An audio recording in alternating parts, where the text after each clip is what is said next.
People say they want the truth. They say they value honesty, clarity, reality. But watch what happens when truth becomes uncomfortable.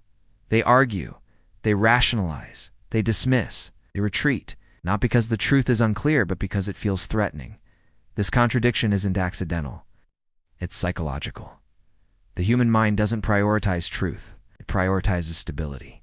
From an evolutionary perspective, what mattered most wasn't being right. It was being safe.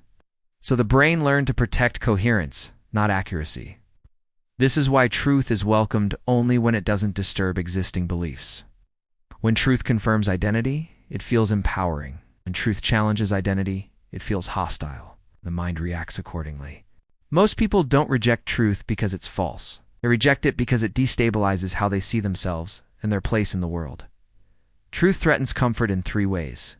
First, it challenges self-image.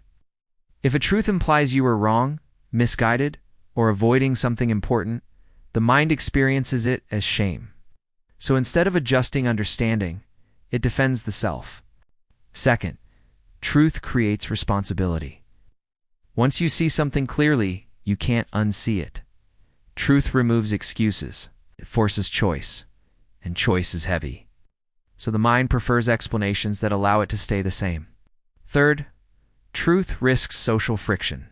Beliefs aren't private, they're shared. Family, culture, community, they all reinforce certain narratives. Accepting an uncomfortable truth can mean standing apart, and humans are deeply averse to isolation.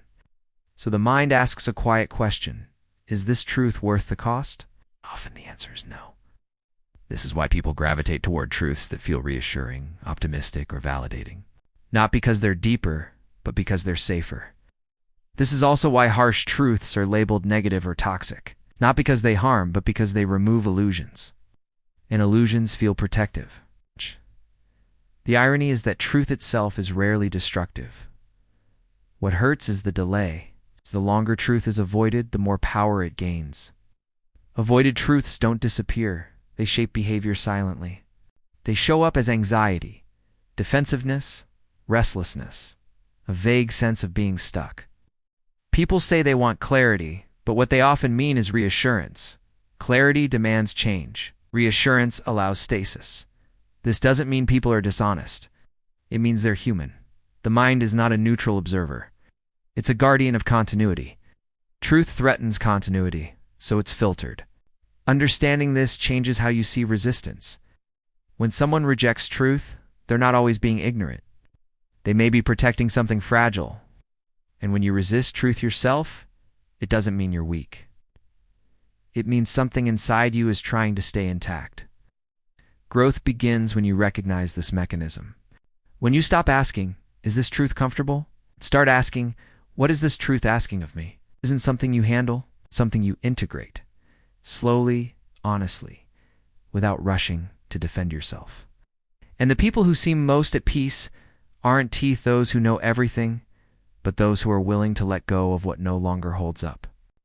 Not because it feels good, but because living in alignment feels lighter than living in denial.